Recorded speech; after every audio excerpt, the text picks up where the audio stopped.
ألم يأن للذين آمنوا أن تخشع قلوبهم لذكر الله وما نزل من الحق ولا يكونوا كالذين أوتوا الكتاب من قبل فطال عليهم الأمد فقست قلوبهم وكثير منهم فاسقون.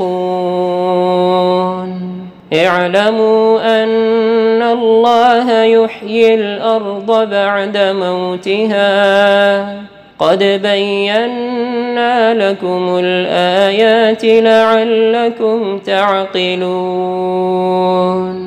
إن المصدقين والمصدقات وأقرضوا الله قرضا حسنا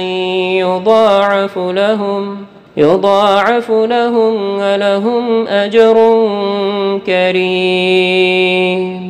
والذين آمنوا بالله ورسله أولئك هم الصديقون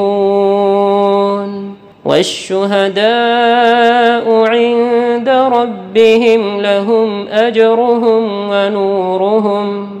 والذين كفروا وكذبوا بآياتنا أولئك أصحاب الجحيم.